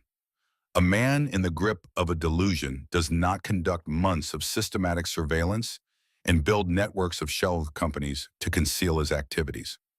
A man in the grip of a delusion does not plan his escapes before he executes his crimes. A man in the grip of a delusion does not, when cornered, immediately begin calculating the probability of a successful negotiation. Victor Marsh had known exactly what he was doing. The records he had kept proved it beyond any argument the defense could construct. The jury deliberated for 47 minutes. Guilty on all counts. 7 consecutive life sentences without the possibility of parole. When the verdict was read, the 7 children who were present in the courtroom did not cheer. They did not cry.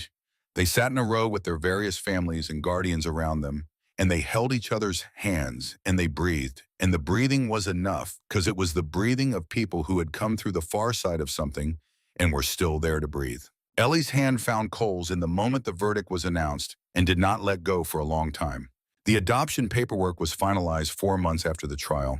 The hearing was in Judge Holloway's courtroom, which felt right, and Judge Holloway signed the papers with the particular efficiency of someone who is glad to do something and glad to be done with the harder things that had brought them to this moment. She looked at Ellie over the top of the documents and said something that Cole would think about for years afterward. She said, "You are one of the bravest people who has ever stood in this courtroom, and I have seen a great many brave people." Ellie considered this with appropriate seriousness. "Thank you," she said. "My mommy taught me how." Ellie Calloway became Ellie Hargrove. Rose became Rose Hargrove. The other children had already gone home to their families, or as close to home as they could get. Mia was with Suni 2 blocks away, coming to the Iron Ridge house on most days because the bonds from the basement had not dissolved and should not dissolve, and Suni came with her and fed people and organized things and refused to accept that geography was a sufficient reason to be apart from the people you had chosen. Noah was with his father in a new apartment closer to Harlow because his father had decided in the way that certain things get decided when something terrible nearly happens and then does not quite. That distance was no longer something he was willing to maintain. Sophie's aunt moved up from Denver. Amy's brother enrolled in the community college in the next town over and got a job at the hardware store that Tommy helped him find. Jack's grandfather settled in quietly and with the contained satisfaction of a man who has finally gotten exactly what he had been fighting for. They did not become one family. They became something more complicated and more durable than that. They became a community of people bound together by the specific experience of having survived something that should not have happened to any of them, and having found each other on the other side of it, and having decided each of them individually and then collectively that the other side was where they were going to stay. The Iron Ridge Charitable Foundation's nonprofit status was approved 6 weeks after it was applied for, and then it grew because the story of what had happened at the rally traveled in the way that certain stories travel. Finding the people who needed to hear it and the donations that came in were used to help other children and other families who had been through other versions of the same kind of darkness. Darla ran it with the precision and warmth of someone who had spent 30 years preparing for exactly this work without knowing that was what she was doing. Margaret helped structure the programs. Dana Reeves consulted on the child safety protocols and did so without billing them, which she described as a professional courtesy and which everyone understood was something else entirely. Cole did not become someone different. He remained who he had always been, the man who showed up when it mattered, who kept his word, who did not ask for credit and did not expect gratitude, who measured the quality of a day by what had been protected rather than what had been gained. But there was more in the ledger now than there had been before. There was Ellie, who was 4 years old and had opinions about everything and communicated them with a directness that made Preacher laugh until he had to sit down. There was Rose, who was 3 now and had developed a robust vocabulary and strong views on which stuffed animals were permitted in her bed versus which ones were required to occupy the shelf by the window, a distinction she enforced with considerable seriousness. There was the house full of noise and the table full of food and the porch full of people in the evenings, and the particular sound of a life that has found its shape. A year after the night at the rally on a Saturday in June when the Harlow Fairgrounds had been turned over to the Iron Ridge Rally for the third day of its 20th annual run, Cole stood at the edge of the grounds and watched the motorcycles come in and felt the particular sensation of a life that had arrived somewhere it was supposed to be. The sensation was not dramatic. It did not announce itself. It simply existed quietly and with considerable weight in the space between one breath and the next. Sam Holt came and stood beside him with 2 cups of coffee, and for a while they just stood there, the way men who have been through things together stand when there is nothing that needs to be said. "She did real good," Holt said eventually. "Ellie, in that room." Cole looked across the grounds to where Ellie was currently attempting to teach Rose to wave at the incoming bikes in a specific sequence she had devised, which Rose was ignoring in favor of waving at everything with complete democratic enthusiasm, including the food trucks and a man walking a dog, and the cloud formation above the grain elevator. "She knew what she was doing," Cole said, "every part of it. She is 4 years old. 4.5, Cole said, "and she is the bravest person I have ever met. I have met a lot of brave people." Holt was quiet for a moment. The motorcycles kept coming in. The sound was the sound of 100 different engines finding their rhythm together the way it always was, the way it always had been, and would be again next year and the year after. "You did all right yourself," Holt said. Cole thought about a morning at a rally in Harlow, North Dakota. A child running across a gravel field with bleeding feet and a purpose that had been decided before she arrived. A small hand gripping his leg, and a voice that said, with the absolute conviction of someone who has already done the hardest calculation and arrived at the only answer that makes sense, "Please do not let him take me." He thought about a floor beside a cot in the dark and a hand coming over the edge to rest on his shoulder.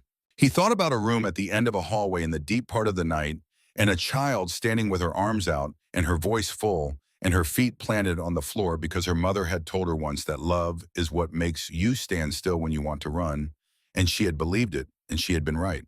He thought about a piece of paper with a judge's signature on it and the particular weight of a name being given to someone who deserves it, and the way Ellie had looked when the paperwork was complete, not surprised, not overwhelmed, but settled, as though something that had been uncertain had resolved into something that had always been true and just needed the world to catch up with it. "We built something," Cole said. Holt nodded. "Yeah, you did." Sam Holt went back into the crowd. Tommy appeared from somewhere with a plate of food and handed it to Cole without being asked, because Tommy had always understood that people needed things before they knew they needed them, and then went back to arguing with David Webb about the proper internal temperature for a grilled burger, a disagreement that had been ongoing for 3 weeks and showed no signs of resolution. Ellie looked up from across the field and found Cole with her eyes the way she always found him, as though she had a fixed compass bearing on the location of the person she had decided mattered. She had done it from that first moment on the rally grounds, had come directly to him through 200 strangers with the certainty of someone following something that did not require explanation. She waved, he raised his hand. She turned back to Rose and the bikes and the long warm evening, and Cole stood there with his food and his coffee and the history of the place and the weight of the year that had passed and the ordinary, extraordinary fact of two children somewhere across a field who were his, and he breathed in the summer air, and it was enough. It was more than enough.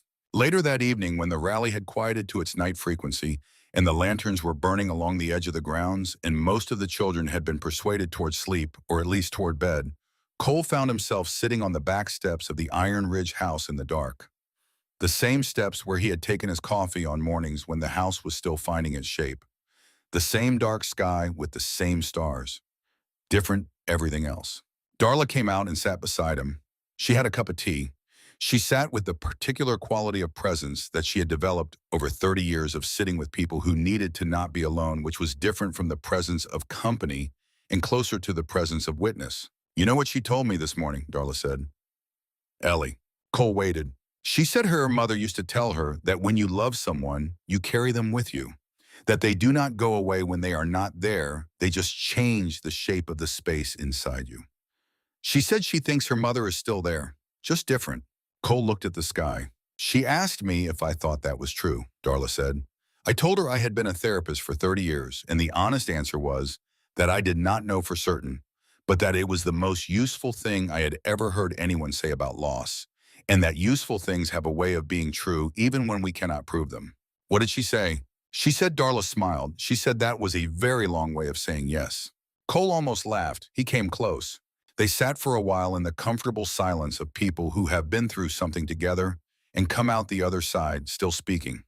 The sounds of the rally drifted over from the fairgrounds, distant and warm, the sound of a gathering that had become something different from what it had been, that had added something to itself that would not be subtracted. From inside the house, a small voice, "Cole." He stood. "Coming," he said. He went in through the back door down the hall up the stairs. Ellie was in her doorway, her hair loose, her fox socks, looking at him with the directness that he had stopped being surprised by and had started being grateful for. "Rose had a bad dream," Ellie said. "She is okay now, but she wants to know you are here." "I am here." "I know. She just wants to hear it." He went to Rose's room. Rose was sitting up in her bed with her blanket and four of the permitted stuffed animals looking at him with the clear eyes of a child who has woken from something bad and been reassured by something real. "You hear," Rose said. "Right here," Cole said. She considered this. Then she lay back down and pulled the blanket up and closed her eyes with the pragmatic efficiency of someone who has gotten the information they needed and can now proceed with the task at hand. Cole stood in the doorway for a moment and looked at her. Then he looked at Ellie, who was leaning against the doorframe of the adjacent room, watching him with an expression he had come to know well, the particular look of someone who has been right about something important and is not gloating about it, but is quietly satisfied. "Good," Ellie said. She meant all of it. The house and the people in it, and what had been built, and what had survived, and what was still being built. She meant the fact that he was here. She meant the fact that they were here. She meant the whole complicated, improbable, completely necessary thing. "Good," Cole said. He said good night to Ellie. He went back down the hall. He stood for a moment at the top of the stairs and listened to the house, its particular nighttime frequency, the sounds of sleeping children and the creak of the boards and the distant murmur of the rally and the particular silence of a place that has found its purpose. Then he went back downstairs and out to the steps and sat down again under the North Dakota sky, and Darla poured him some of her tea, and they sat together in the dark until the lanterns across the fairgrounds burned down to nothing and the stars did what they have always done, which is to stay. Some things you do not plan. Some things arrive on a June afternoon in the form of a small girl with bleeding feet and an absolute conviction about where she is supposed to go and who she is supposed to find, and you can refuse them or you can let them in. And if you let them in, you will never be the same person you were before, and that is not a loss. That is the whole point. Cole Hargrove had ridden into that rally looking for nothing more than 3 days with his brothers and the open road after them. He had ridden away with something he did not have a name for yet on that first night, but that he had spent the years since learning to call by its right name. It was purpose, it was family. It was the particular irreplaceable knowledge that you are exactly where you are supposed to be, doing exactly what you are supposed to do with exactly the people you are supposed to do it with. Victor Marsh had intended to take 7 children from the lives they were supposed to have. What he had done instead, in his meticulous and monstrous way, was create the conditions under which those 7 children found each other and found the people who would fight for them and built something out of the wreckage that was stronger than anything that had existed before. He had not intended that. He would not have understood it if you had explained it to him. Men like Victor Marsh do not understand that the things they break have a tendency, when placed in the hands of the right people, to become something better than what they were before the breaking. Ellie Hargrove understood it. She had understood it from the moment she crossed a field full of motorcycles and chose the man she needed and held on with both hands and did not let go. That was the whole story, or the beginning of it. The rest of it was being written every morning in the ordinary, extraordinary fact of 7 children growing up in the world, growing up known and loved and safe, growing up with the knowledge that when something terrible comes for you, you do not have to face it alone. Because there are people who will come when you run, who will stand between you and the dark, who will go down into basements and bring you back to the light. That is what Iron Ridge became. That is what Cole Hargrove became. That is what Ellie Calloway, who was 4.5 years old and had more courage than most people accumulate in a lifetime, had made possible by running across a field and choosing correctly. Her mother had told her she could fly away from bad things. She had discovered something better. She had learned to stand still and face them, and to call the people she loved to stand with her and to trust that they would come. They always came.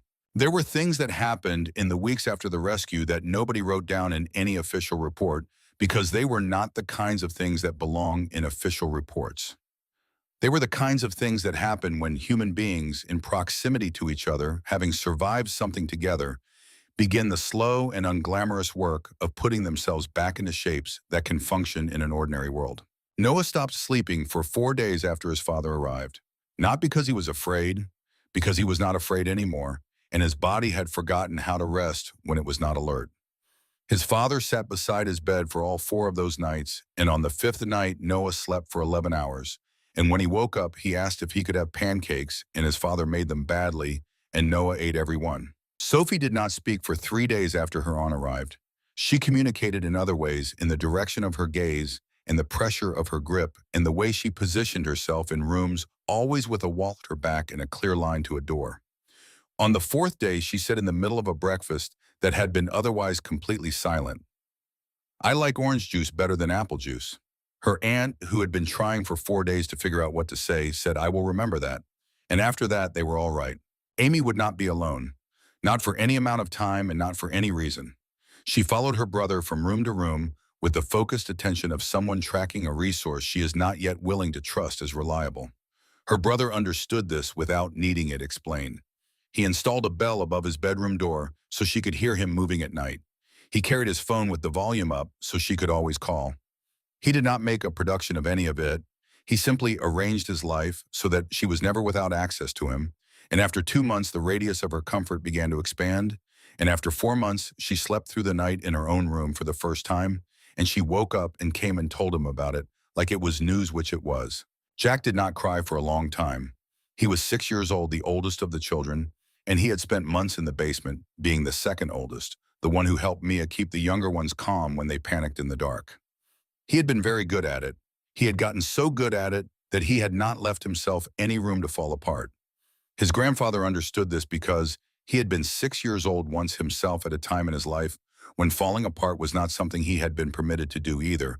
And he knew what that particular kind of held together looked like and what it needed, which was time and space and the consistent presence of someone who was not going to need anything from you.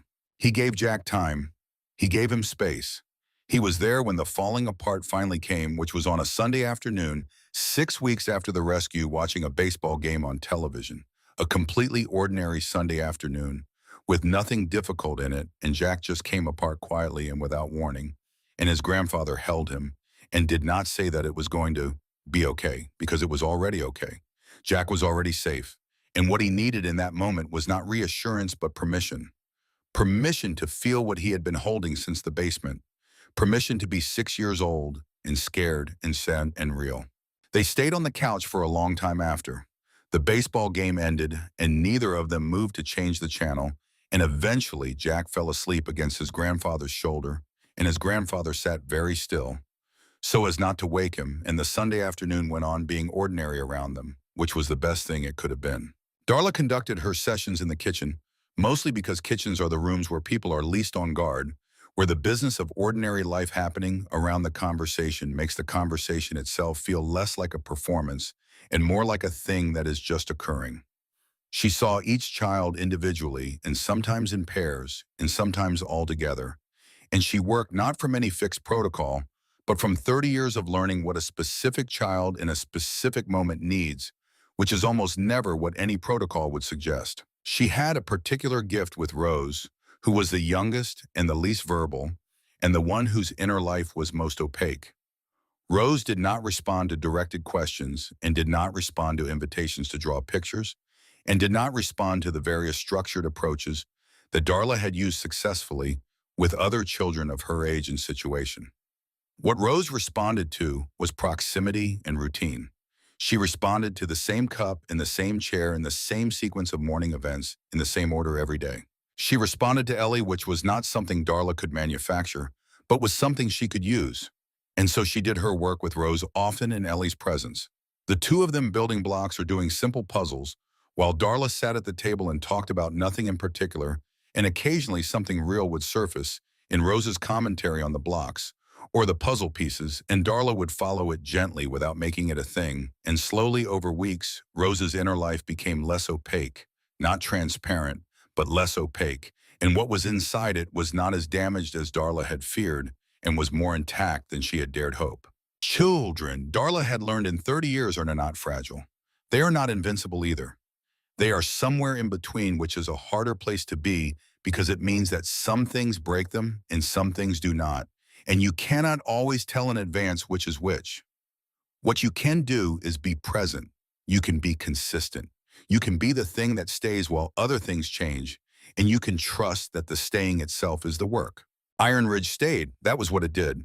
Through the legal proceedings and the press attention and the social worker evaluations and the nonprofit incorporation and the background checks and the home studies and the licensing applications and the trial preparations and the trial itself, Iron Ridge stayed.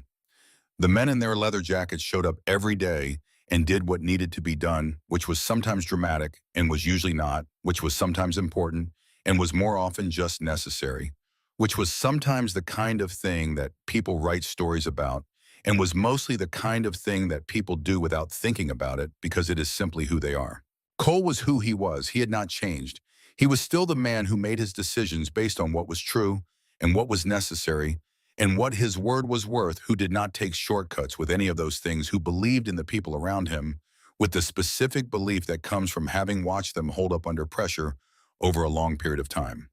He was still the man who did not trust easily and who trusted completely when he did, who was not interested in credit and was not afraid of work, who moved through the world with the economy of someone who has learned to conserve nothing that does not matter, so that there is always enough of what does. He was also now the man who had memorized the names of 17 stuffed animals and their permitted sleeping positions. He was the man who knew that Ellie needed 30 minutes of quiet after school before she was ready to engage with anyone, and that Rose needed to be held for approximately 90 seconds after a bad dream before she could go back to sleep, and that the difference between the two was important and should not be confused.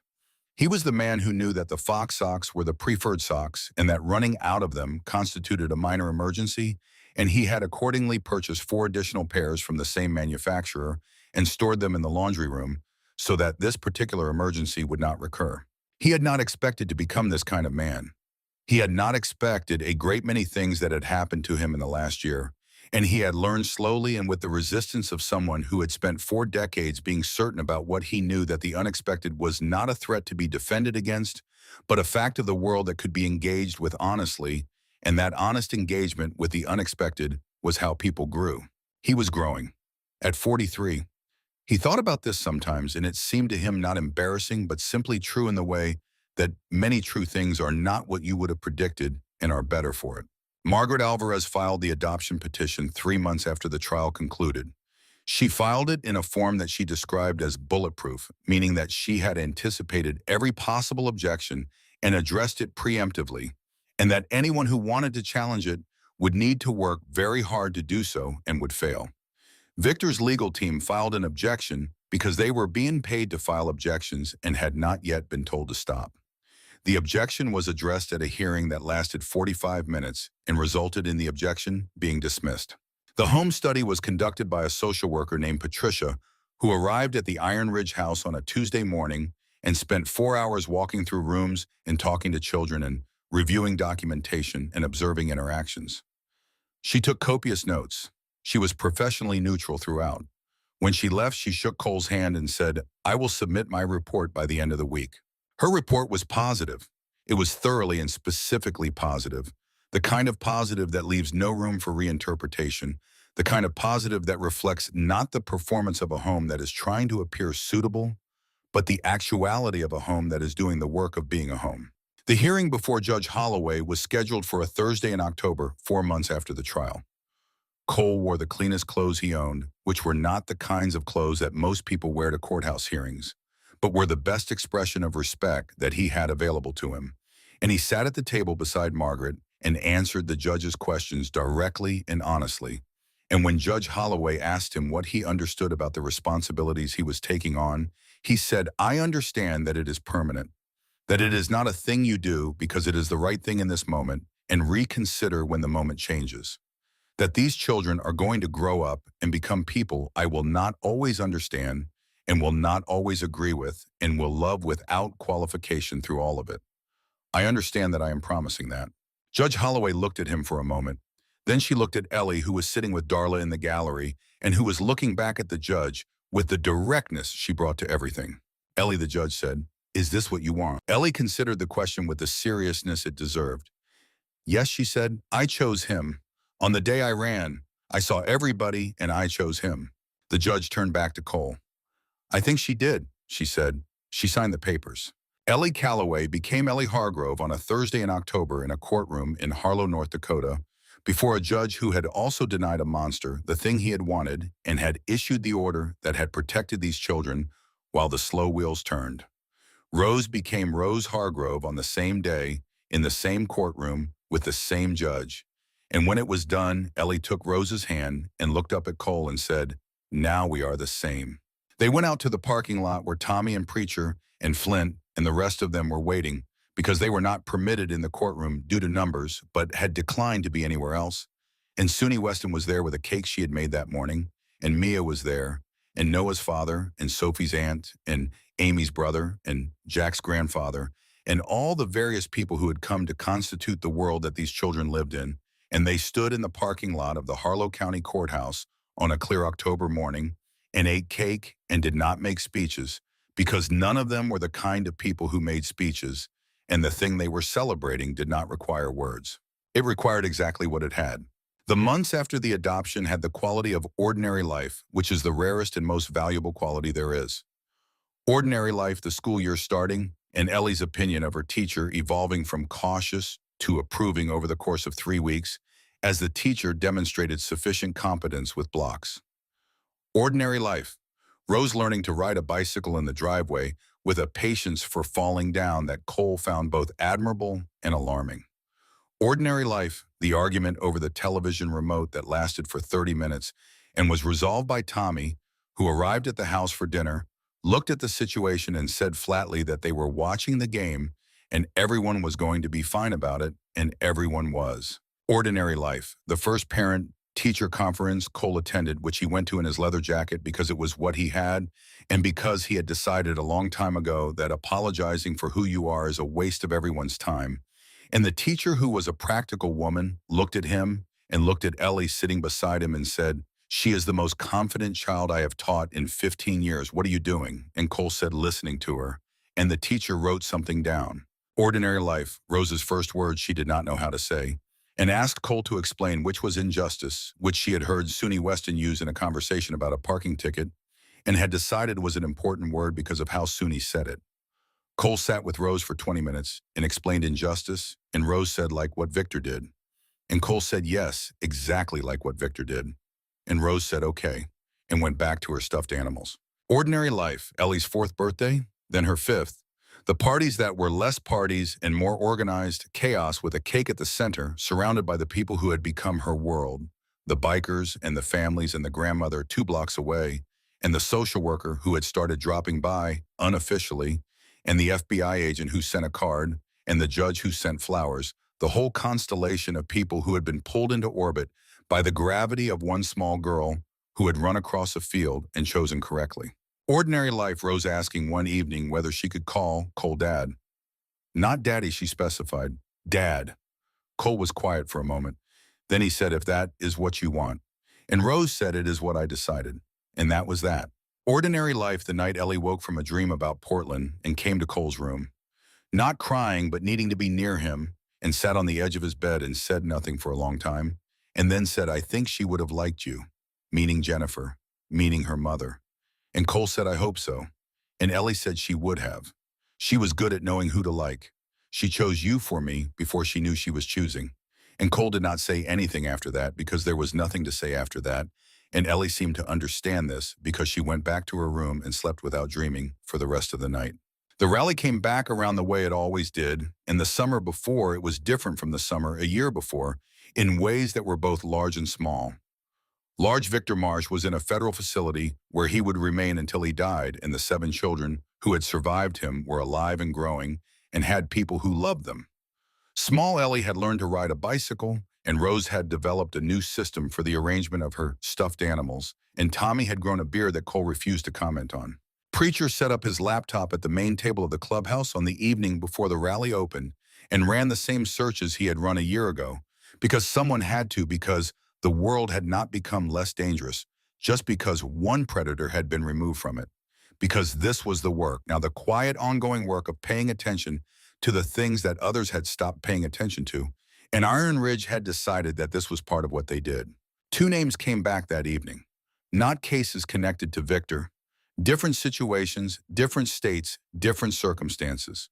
2 children who had dropped out of the systems that were supposed to catch them, who had become invisible to the people who were supposed to be looking, who needed someone to pay attention. Cole looked at the names on the screen for a long time. Then he picked up the phone and called Dana Reeves. That is what Iron Ridge did. That is what they had become. Not heroes in the way that the word is usually meant, not people who exist for the dramatic moment and then return to their regular lives, but something more durable and less glamorous. People who showed up, who paid attention, who did the work before the crisis if they could, and during the crisis if they could not, who understood that protection is not a single act, but a practice sustained over time by the same people in the same place doing the same unglamorous, necessary thing. The rally opened on a Saturday, the fairgrounds filled with bikes and people, and the particular energy of a gathering that has found its rhythm over many years. Cole walked the perimeter in the morning the way he always had, checking the vendor placements and the security rotations, nodding to the people he had known for 20 years, feeling the familiar shape of a day he had shaped for 19 years before this one. Ellie was with him. She had asked to come, and he had said yes because she had asked, and she walked beside him with the purposeful stride she had developed, the stride of someone who takes where she is going seriously, and she pointed out things she noticed and asked questions about the things she did not understand and offered opinions on the things she did understand, which was most things, or at least she approached most things as though they were within her jurisdiction until proven otherwise, which Cole had come to regard as one of her better qualities. At the far edge of the grounds near the tree line, she stopped. Cole stopped with her. This is where I came from, she said. She was looking at the tree line with an expression that was not sad exactly, but had memory in it, the way a place looks when you have been in it at the worst moment and returned to find it ordinary. Yes, Cole said. I ran really fast. You did. I was scared. I know. She looked at him. But I was right about where to go. You were, he said. You were completely right. She considered the tree line for another moment. Then she took his hand, which was something she did not always do anymore, now that she was 5 and had opinions about the appropriate context for hand-holding. But she did it now. And they stood together at the edge of the fairgrounds and looked at the trees and the sky and the long flat line of the horizon. I'm glad I ran, she said. So am I, Cole said. More than I know how to say. She looked up at him. Mommy always said that when something is too big for words, that is when you know it matters. Cole looked at this child who had chosen him, who had run across a field with bleeding feet an absolute conviction, and put her hands on his leg and refused to let go, who had stood in a dark room in the middle of the night with her arms out and her voice full, and had been in that moment more than he had known a person could be. She was right about that too, he said. Ellie nodded. Mommy was usually right. They walked back toward the sounds and the engines and the people toward the rally and the house and the community that had assembled itself around two small girls who had needed a place to belong and had found one toward the ordinary, extraordinary day that was already well underway and had a great deal still to be in it. Rose was with Suni at the far end of the grounds, eating something that Suni had declared appropriate, despite it being before noon, and when she saw Cole and Ellie coming, she ran towards them with the full-body commitment of a child who has not yet learned to be self-conscious about enthusiasm. And Ellie caught her and spun her around once, and they were both laughing by the time they reached Cole, and the sound of it carried out across the fairgrounds and across the summer morning and into whatever came next, which was going to be ordinary and was going to be good and was going to be enough. It was always going to be enough. Some things you cannot plan. Some things arrive in forms you would not have chosen, and on timelines you would not have set, and in the company of people you would not have predicted. And if you are willing to meet them honestly and work with what they bring, they become the shape of your life, and the shape of your life becomes the shape of something that matters. Cole Hargrove had been a biker and a veteran and a club leader, and a man who believed in loyalty and preparation, in the specific kind of love that does not announce itself. He was still all of those things. He was also now a father.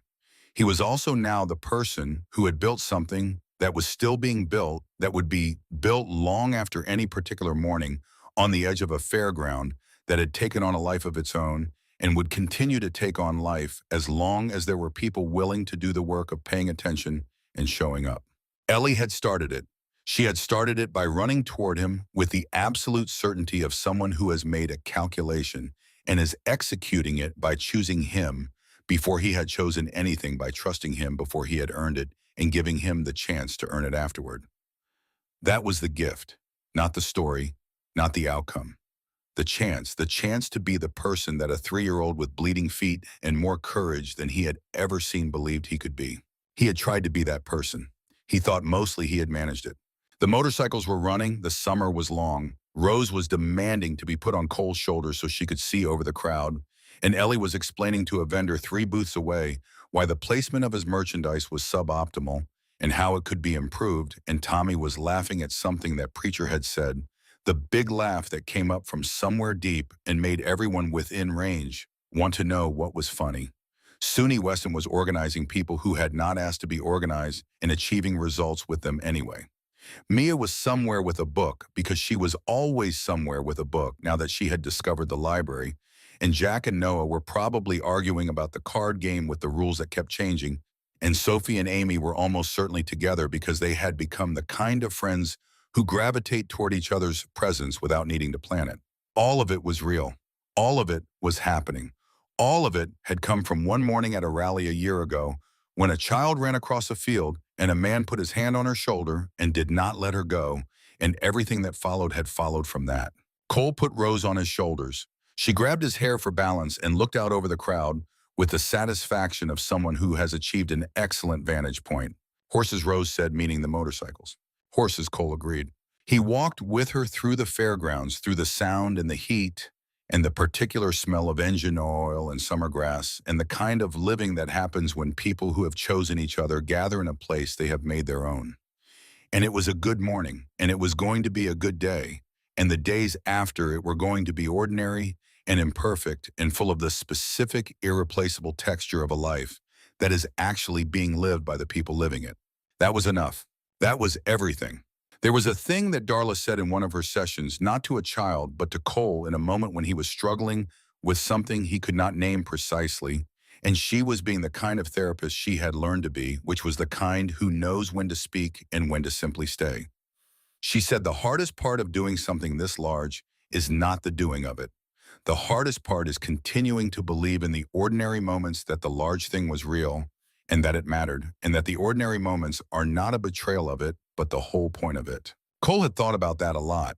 He thought about it on mornings when the house was loud and someone's cereal was wrong and the homework had not been done, and the argument about the television remote had resumed without anyone resolving it yesterday mornings that felt nothing like the narrative of rescue and justice and chosen family that the story looked like from the outside.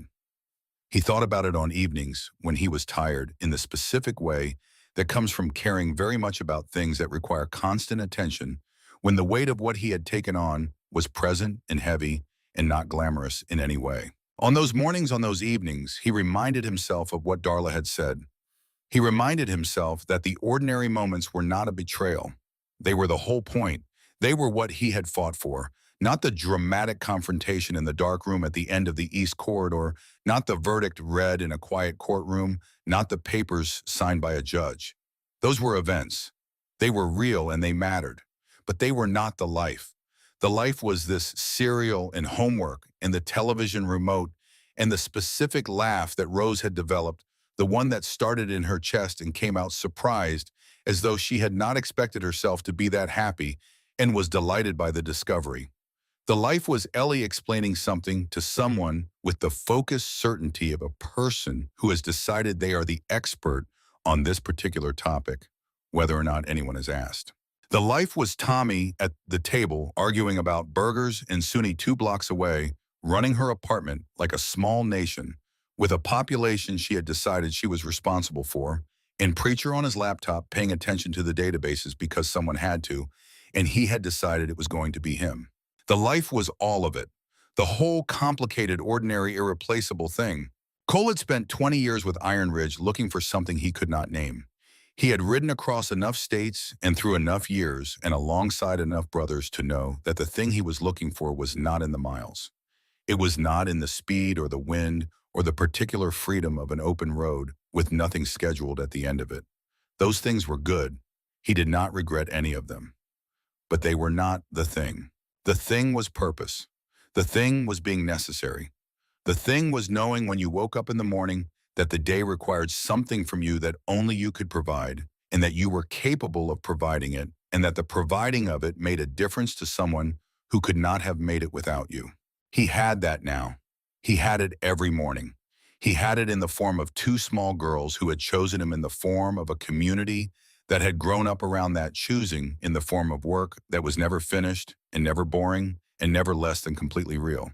He had ridden into that rally on a June afternoon looking for 3 days of ordinary. He had found something he had been looking for his entire life without knowing the name of it. The name of it was home, not the building, not the address, not the roof and the walls and the rooms with their particular occupants and their stuffed animals and their fox socks and their card games with shifting rules. All of that was part of it, but none of it was the whole of it. The whole of it was harder to name and easier to feel present in the specific weight of a hand on your shoulder, in the dark, in the sound of a laugh that has forgotten it was once afraid, in the look on a child's face when she finds you across a field and runs toward you with the absolute certainty that you are going to be there. Cole Hargrove was going to be there. That was the promise. That was the whole of it. And he was going to keep it the way he kept all the promises he made, which was completely and without qualification, and for as long as he was breathing. That was enough. That was home.